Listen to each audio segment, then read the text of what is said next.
என் அருமை மகள் பவதா எங்களை விட்டு பிரிந்த நாள்.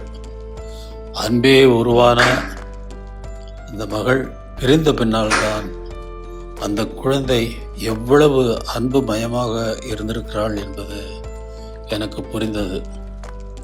காரணம், என்னுடைய கவனமெல்லாம் இசையிலேயே இருந்ததால் என்னுடைய குழந்தைகளை நான் கவனிக்காமல் விட்டுவிட்டது எனக்கு இப்போது வேதனையை தருகிறது.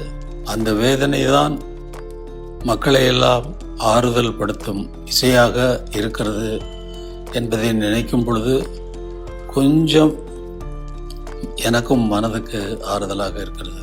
பவதாவினுடைய பிறந்த நாளான பிப்ரவரி 12 அன்னைக்கு பவதாவினுடைய திதி வருது. அது ரெண்டையுமே சேர்த்து ஒரு நல்ல நினைவு நாள் நிகழ்ச்சியாக வைக்கலாம் அப்படின்னு சொல்லி ஒரு எண்ணம் இருக்குது. அதில் எல்லா இசைக்கலைஞர்களும் பங்கெடுக்கணும்னு கேட்டுக்கிறேன். என்னுடைய மகள் பவதா ஆத்மா சாந்தி அடைய இறைவனை பிரார்த்திக்கிறேன்.